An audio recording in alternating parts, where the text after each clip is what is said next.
here we are today with this workshop. And and this is me and my mom. And Rebecca, you can tell that's LA, right? Just very green in the background. And this is me and my dad in his apartment in Portland. And so today what we're going to talk about is the fifth commandment, honoring our father and our mother.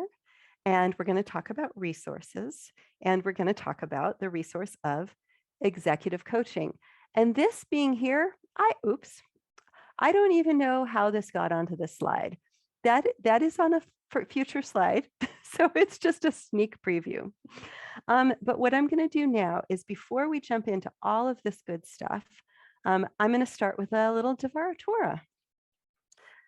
So the commandment, the fifth commandment says, honor thy father and thy mother, that thy days may be long upon the land which the Lord thy God giveth thee.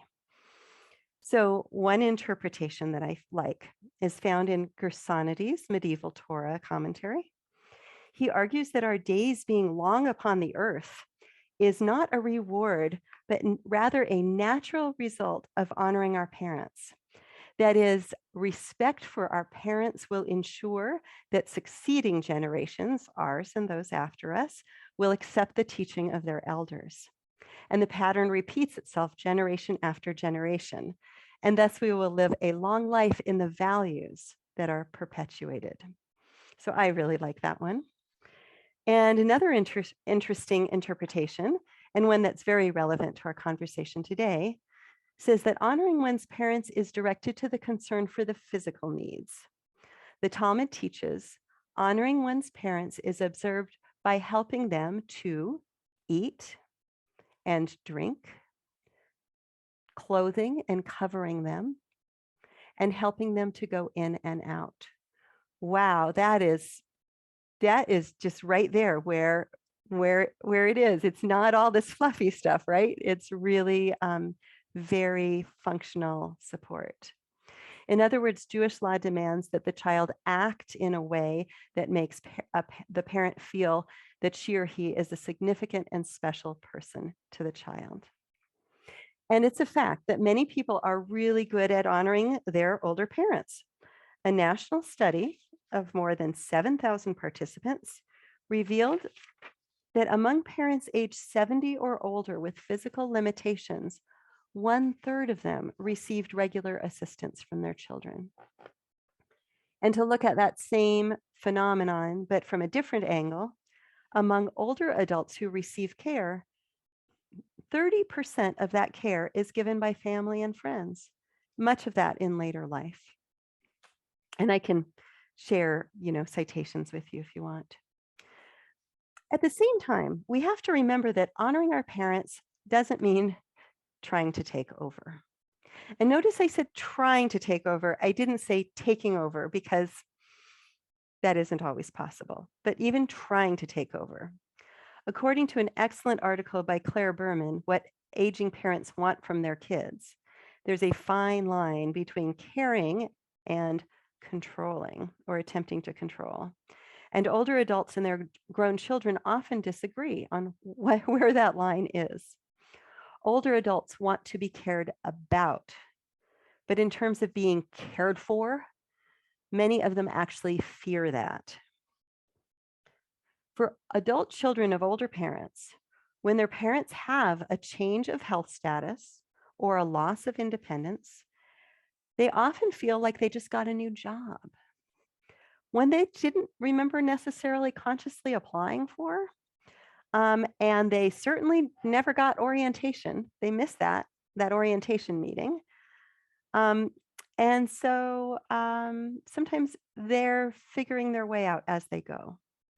So as powerful as the fifth commandment is, adult children of older parents, and I count myself in this for all of these descriptors, may at times overdo their job, or they may underdo their job, or they may feel overwhelmed or confused, or even sometimes resentful.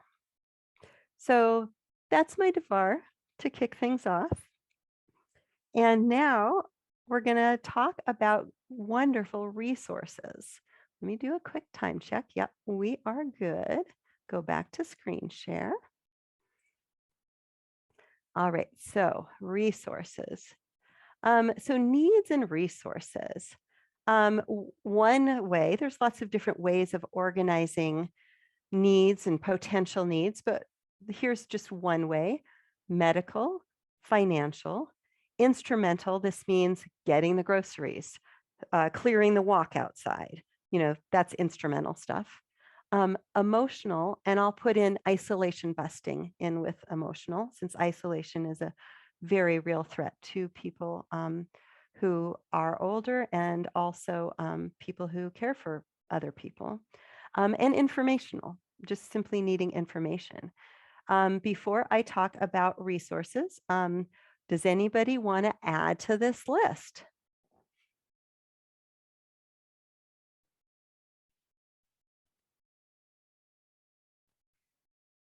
Okay, I'm scanning you all.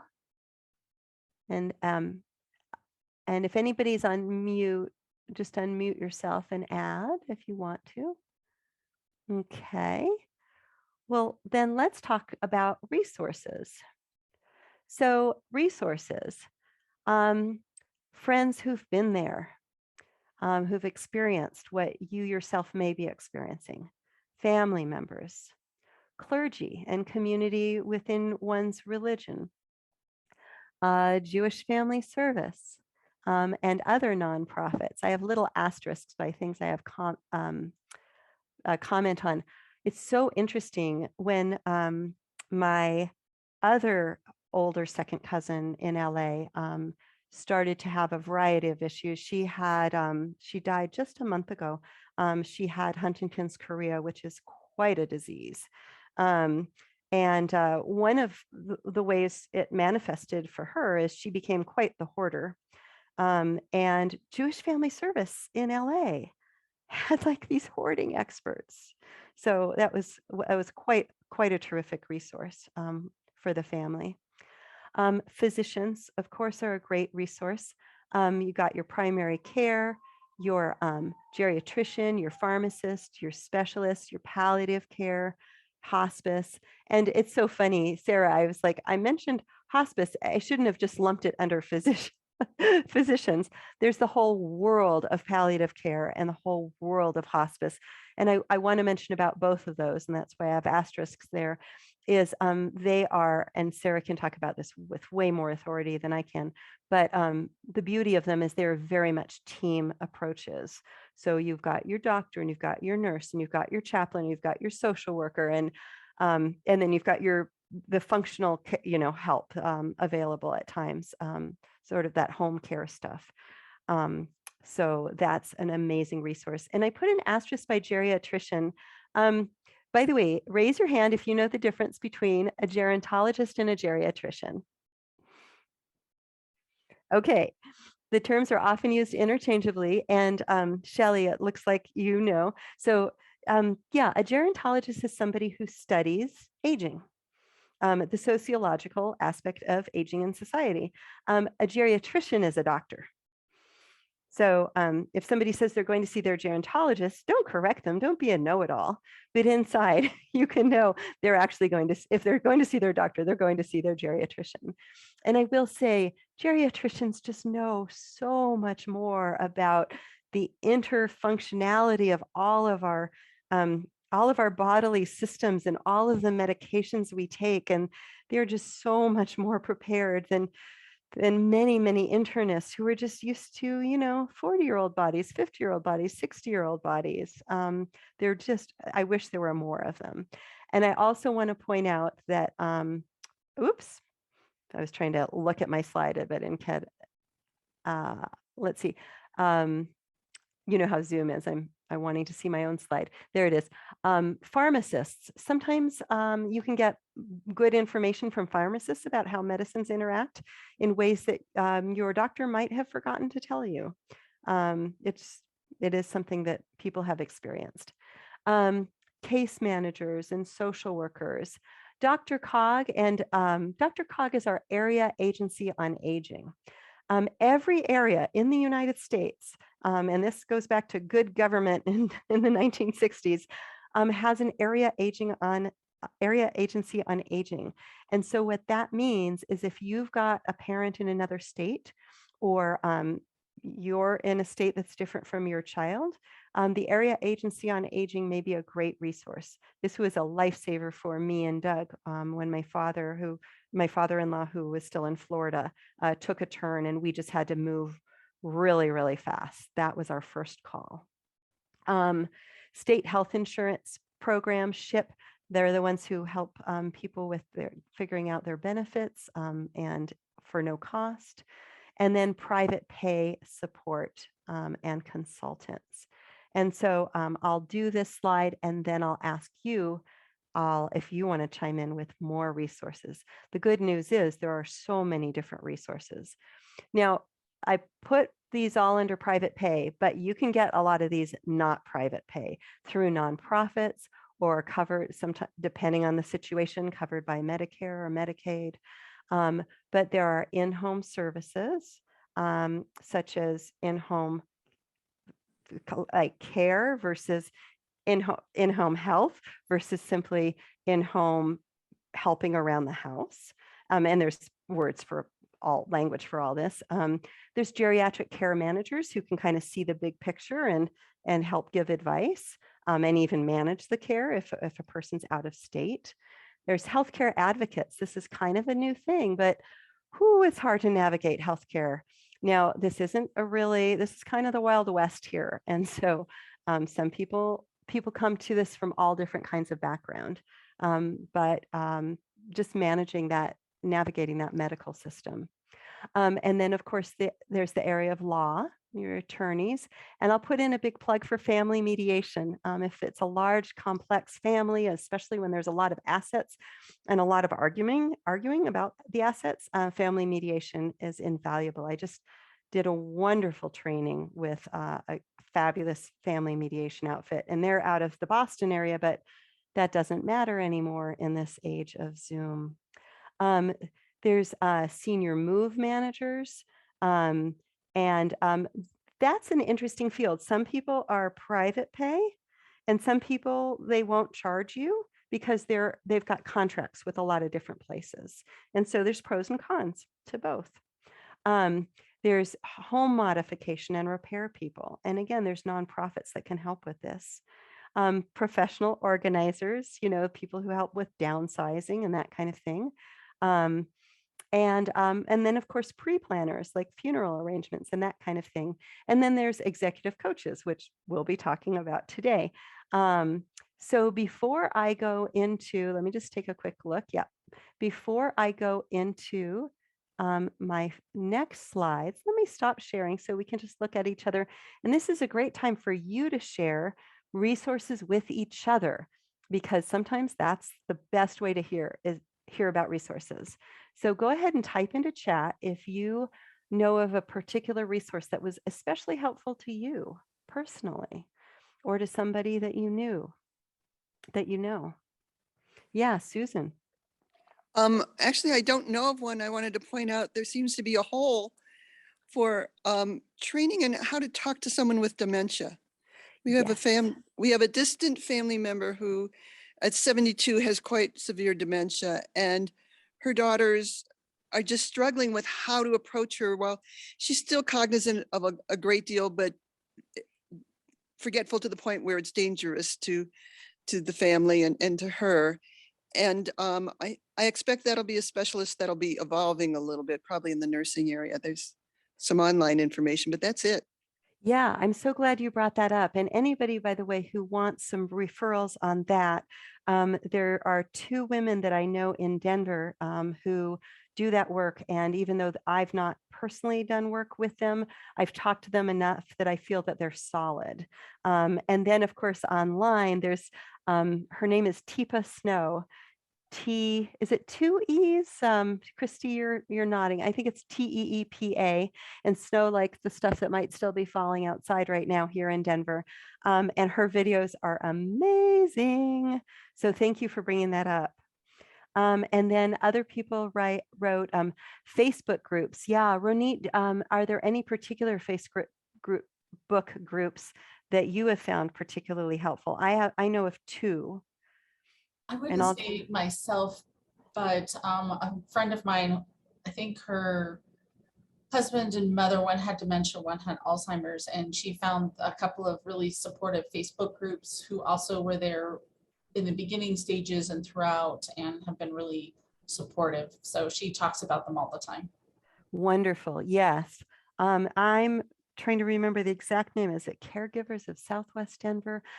There's a group that I participate in, and I just learn so much from every time I go on to their group.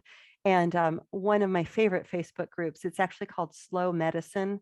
I won't go on a very, very long tangent about Katie Butler's book, excuse me, wait a minute, Katie Butler's book, The Art of Dying Well, and then if I was wearing my glasses, I could see his name across the room. A wonderful geriatrician wrote a book called Slow Medicine. And then Katie Butler started a Facebook group called Slow Medicine. And then there's a good one-stop shop to find resources, says Christy, for a variety of services. Yes, seniorsbluebook.com. Great. Everybody copy that from your chat. And then Rabbi Sarah Gilbert says, the local Alzheimer's Association provides educational workshops, et cetera, for family members and caregivers. And I can personally vouch for that. When my father-in-law came to town, we went to a really excellent 8-week session. And Christy, yes, please speak. Yeah, just to that note, thank you, Rabbi Gilbert. The Alzheimer's Association is a partner with us here at Kavod on the Road, and they might even be doing some workshops with us this year. So just keep our mailings, and but we also have connections there if you need any resources from them. And then also just I'm personally going to offer myself. I here at Kavod, I'm in a lot of networking groups with people who come from all different backgrounds. I mean, move specialists, senior attorneys, conflict resolution. So if you or someone need a good reference, I've got a pretty good database here as well. I'm not Seniors Blue Book, but I just meet a lot of people and keep all their information. So I'm happy to help anyone if I can. That's all. Thank you. Heart emoji here. Thank you very much. So, so yeah, a lot of good resources out there. Nobody needs to be alone. So, in terms of, let's go back to that screen share. In terms of executive coaches, so what the heck is this executive coaching thing? So an executive coach is for people when they're new at their job, or maybe they're struggling a little in their job and their boss says, oh, you could use some support.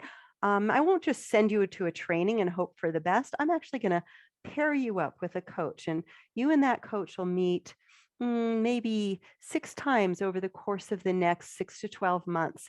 And that coach is somebody who will help you, the employee at this organization, gain self-awareness, clarify what your goals are, achieve your development as a professional, your development objectives as a professional, unlock your potential, and act as a sounding board. It's good to have someone in your corner as you're learning to do your job better.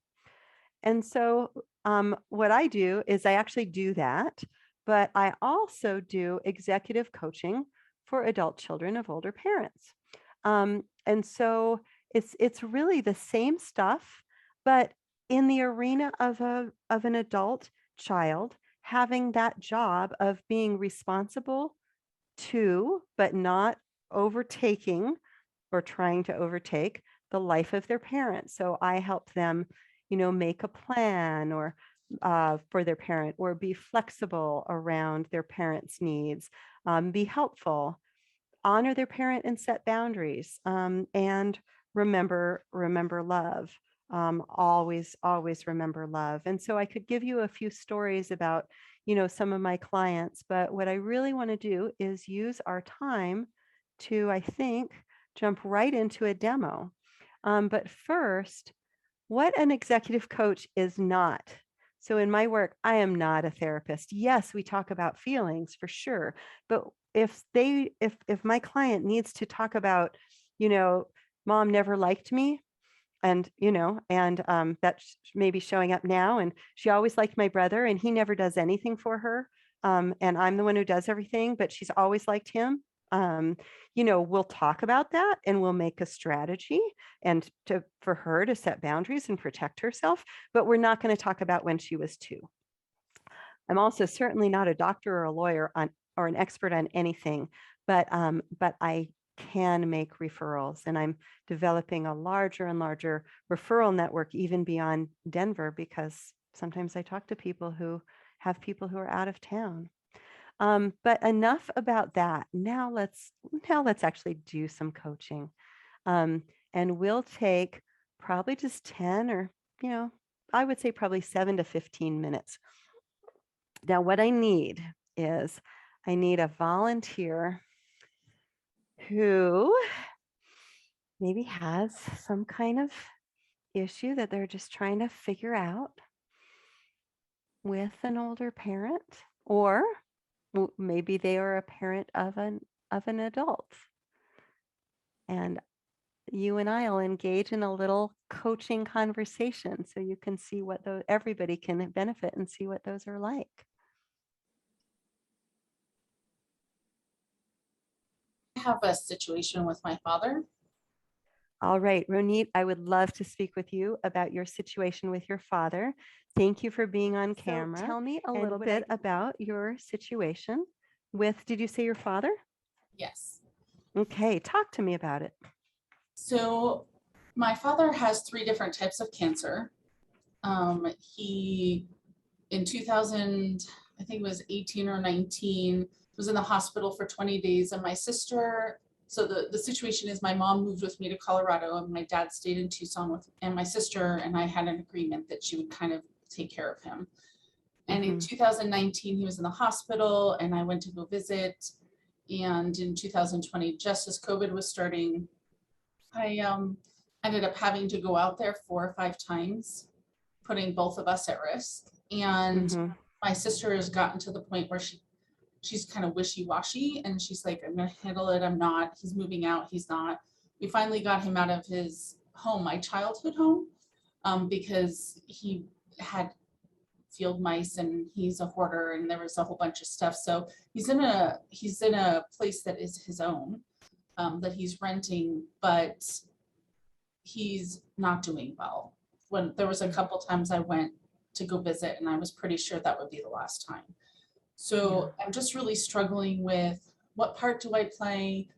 I've been trying to encourage him to move to Colorado because we have 4 children, and my mom's here, and my husband and I, to kind of be supportive. So I'm trying to figure out and navigate. Do I continue to let my sister help, but not really? Do I step in and take more action and kind of push the objective?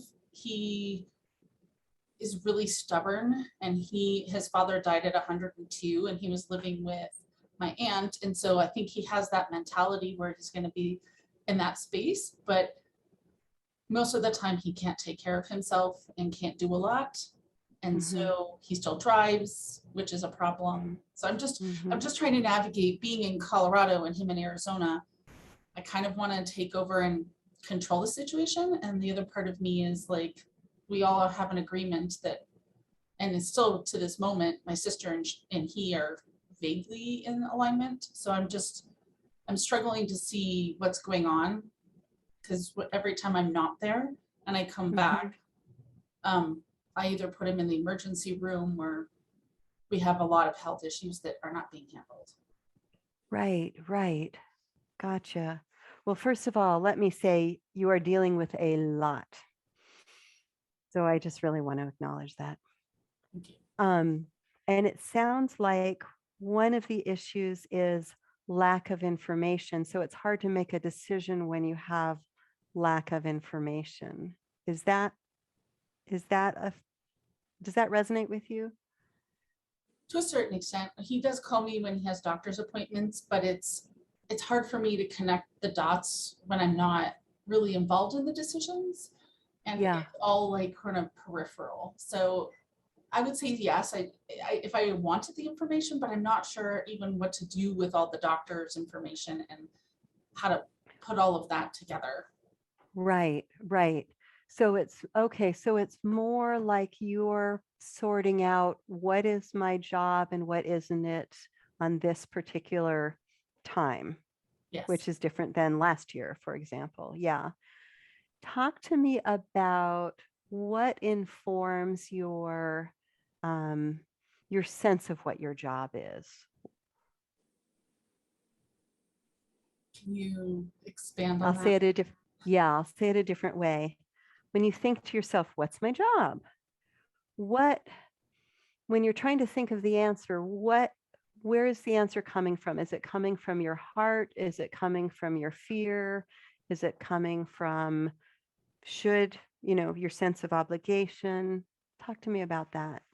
I think it's kind of a mixture. I think I was raised in a way where you honor thy parents and you are there and you're supportive. And my dad calls and we do Shabbat on Fridays together over Zoom. So we are connected.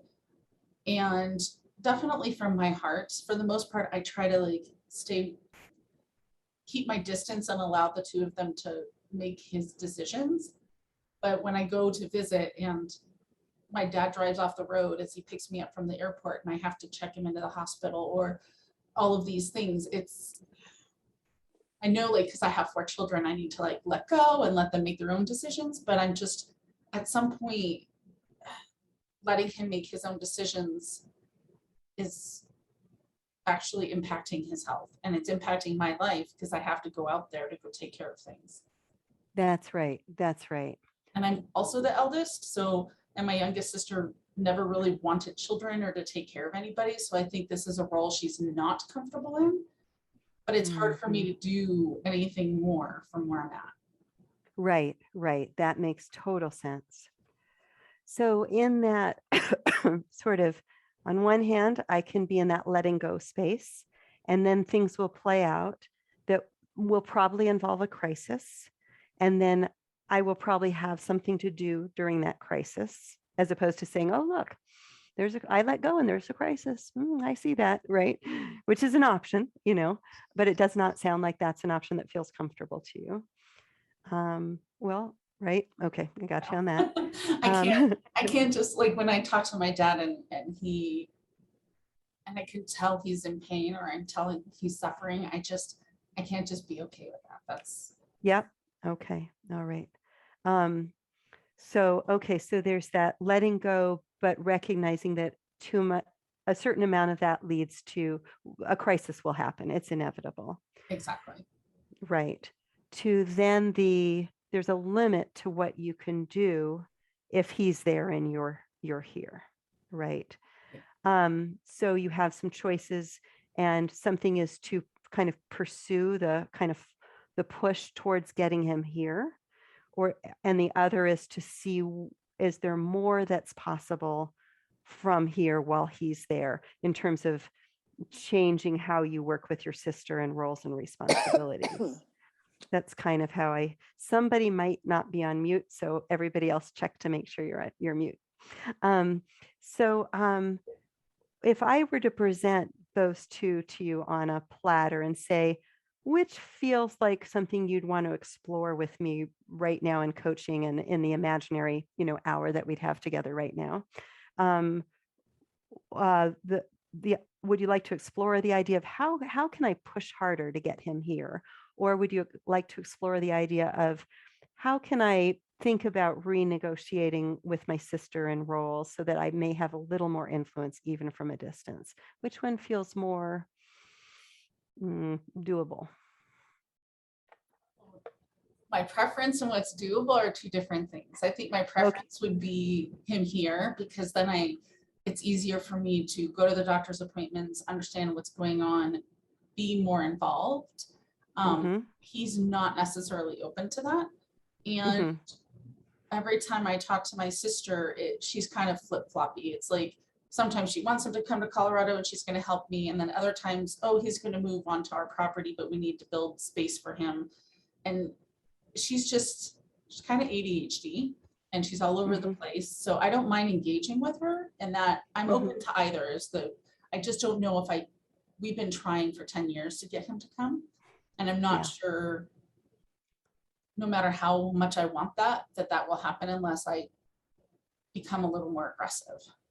And we did right. explore like retirement communities and things in Tucson, and we've taken him places, and I think there's some fear there, and he has a friend of his who is in one, but he's worried about the cost. So we've talked about maybe finding him somebody in his rental that could be with him. So I'm open to whatever makes most sense in this context or the conversation. Yeah, my sense is that in a coaching conversation right now, we'd get there's a little more traction in the what can Ronit do from here conversation. But we would also take a little time just to spend some time feeling how good it would feel if he were here, just so that we don't just put that off to the wayside. And we won't do, for the purposes of our demonstration, we won't do that piece right now, but that we would actually, let me think, we would actually probably take like 2 minutes and just sort of really think about how good that would feel, because it's possible that from that feeling might come some other ideas. But for now, I think we'd focus on the what feels more doable, which is a slight shift or slight shifts to how you're currently communicating with both of them about what's going on a day-to-day basis. Okay. And I'm looking at the time, and the truth is, I think now would actually be a good time to say, let's everybody come back. And so, but I don't want to leave you with nothing. So, you know what I do want to do? Okay, I keep on changing my mind. Everybody still stay off camera. Renee, let's take a minute. Let's just take a minute and just think together. I'm actually going to set the timer, and it's going to be kind of boring for the people who are watching, because we are just you're going to quietly think to yourself what that would feel like to have him here. Okay, I'm going to hit start. And you can go off camera if you want the privacy. I'll just look down. Okay, great. And so before we invite everybody back, did any particular images or feelings come to you? It would be a miracle. Mm-hmm.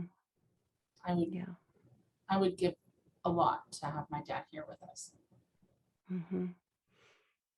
And That's a real. It's like a big hole and a missing by him not being here. Yeah. Yeah. So those are some real profound truths. And so what we would do in our coaching is, if even as we were being very strategic about things, about how to work with your sister so that you have more, maybe a greater role, even as he is in Tucson, that we would be holding that place in our heart, because that is very profound. So yeah, I want to thank you for engaging in this, and let's bring everybody back, and then as they come back, I'll just say to everyone, and I'm gonna make it so that I can see people who are not on camera, and so that I can see myself. I also wanted to thank you for the opportunity to just explore that. I think it's something that we don't think about a lot, and I think this is a very important perspective to keep our eye on. Yeah, that I think so too. And I want to say that that even though at the end of today's presentation, which is actually just in 13 minutes, I'm going to share my website information and my Calendly in case anybody wants a free half-hour consultation. Ronit, if you get in touch with me, and I'm offering you a free full hour session, because that's how these little demos are, is they sort of, they crack a nut open, and then you're with this nut with, these little pieces of nut inside, and you might want to get at them. And so I want to offer that to you. Thank you. So everybody, you just saw a little microcosm of of a coaching session. So, right, I'm not a therapist, not a doctor, not a lawyer, right? Really not an expert in any of those expertise, but it's about facilitating a process. So let's talk about as a group, what is this resource called coaching? How would you describe it? And you can type in chat if you want, or just type out. I would say, Maggie, that the way I have experienced what you did today is a way to be heard and have your feelings validated and perhaps step out of myself to hear different ways of navigating that I may not have thought about before, or be understood and help to get the support that I need to better navigate a situation and find out what is best for everybody, but in the process, what is best for me, who is feeling all the things that I'm feeling. Yeah. And I would say, and I should say that, just because people get paid to do coaches and to be coaches, and people get trained to be coaches and all that, it is a skill that anybody can learn to do with another human being. It's just a particular way of engaging with another human being. And so, yes, a big element of that is for the coachee to, like you said, step out and kind of have a chance to kind of air their situation from a number of angles. Yeah. Thank you, Rebecca. Yeah. Other ideas about what this coaching thing is? Yeah, Sarah. So I saw you recognize how multifaceted the situation is. We're worrying about the physical, we're worrying about sort of the intellectual and the mind, and there's so much emotional involvement that comes from our personal histories, our personal relationships. And for a caregiver, a child, to be worrying about all those aspects at once can be so overwhelming. So I saw you help sort through that a little bit, and first recognize and then help sort through all those aspects. Yeah. I mean, I really do like to liken it to having a job, because, when I remember when I was working at, Cage or the JCC, like I had to keep track of this program and I had to keep track of the other, and I was supervised by this person. I had to supervise these people. And then, there was just so much. And yes, it could get emotional at times, but really being an adult child and an older parent is all that multifaceted. And then plus that huge emotion. When I do those short meditations with my clients, I also meditate on the same thing. And because it helps me tap into, even though my emotion might be something different than my clients, but there's just room for that, those vast emotions that we have as it relates to our parents. Yeah, thank you, Sarah. Other comments about this coaching as a resource? I can kind of see how it can be used in different facets, like the different tools that you utilize to be used in other areas and other situations, and how that can be very grounding and helpful. Yeah, say more about that, like using it in other facets. I want to make sure I understand. So like turning it and looking at it from different perspectives, and then also thinking about the different choices. You could utilize that in other aspects of life, like work or your children, or I have my in-laws I worry about, and then I have my mother who lives with us. So like utilizing that aspect of the learning, working through my father, and like thinking about that and applying that in the other elder people in our world. Oh, what an excellent point. Yeah. I feel like I know that when I've been coached, and when I'm on the coach side of the process, like the coachee is learning from the process, right? I mean, yes, they're exploring their options and they're going down this route and trying that, and they're also honoring their feelings, but they're learning as they go. I mean, really, every coaching client is the expert in their own life situation. The coach never gives advice, offers resources, but does not give advice. And so it absolutely is applicable. Yeah, for sure. Let me show you guys the last, just because I want to be mindful of the time. I'm going to show you another slide I have. And by the way, yeah, we didn't have time for you all to practice on each other, but that slide's always there as a placekeeper. And Rebecca, I could always send this slide deck to you and you could share it with the group. But this is a little outline of how you can coach another person just through a few basic steps. It's not a full hour thing, but it's basically just asking permission to coach, because you don't want to just start coaching a friend without asking permission. They might be like, what are you doing to me? Like, I just want to vent, that kind of thing. And then it's a process of reflecting back about the situation and then sort of offering different things to talk about. Again, listening and reflecting back. And then sometimes asking a powerful question. We didn't quite get to that, but what I did instead was we just spent that time meditating on those emotions because that's what felt called for. And you can always offer resources if you have them. And I think we all have a resource in Christy. She can be the pathway to other resources. And if you do coach a friend, you might want to thank them for the opportunity to coach them, because it's a slightly, what's the right word? Contrived, it's not just like a conversation. So you might want to just bring it to a close by saying, hey, thanks for letting me coach you, and then I have a slide here on just some more details about the stuff that was in yellow on the previous slide. But doing a quick time check, let's see, 1:56. Let me just see. Let me go ahead and put these two. Whoa, okay, that is the thing about when you, there we go. Here we go. I'm going to put my my website into chat just so that you have it. And that's like if you want to know more about me, if you want to, what do they call that? Cyber stalk me. You can cyber stalk me that way.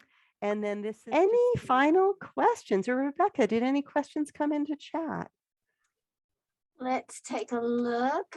I will just comment. I think your last two slides were very interesting. I don't know if I would have thought of myself as being able to provide a coaching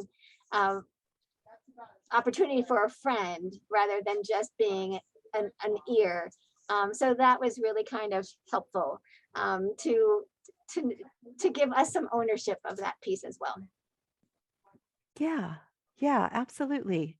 The hardest part, I think, about coaching when you aren't doing it all the time is just to remember to not give advice and to not ask leading questions like, well, I have a dear friend, a dear friend, who after my father made it very clear that he wanted everybody to stay away from him, honestly, so that he could die in peace. That's really what he ended up doing 3 weeks later.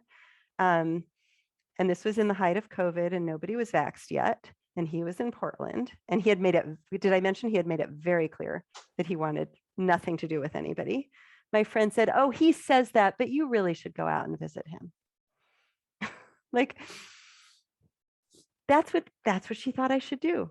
It would absolutely have been, he would have slammed the door in my face. I know him. And later I actually found a letter that he wrote and never sent to me where he said, I do not want you to call me, because he had told everybody. We all had this network. Yeah, he told me not to call him either. And he clearly wanted to die by himself. But yeah, so that's a long story. But the point is, yeah, coaching, that's the hardest part of coaching, is not giving advice. Thank you, Maggie. I just really want to thank you for this really special hour of your knowledge and expertise. And Ronit, thank you for being so open and vulnerable and letting us have a peer into your struggles. And it certainly, I think we all relate in different ways, that we all have our struggles that we need to address and find ways to navigate. And so Maggie, thank you for giving us guidance and the resources to do that. Thank you all. Take care.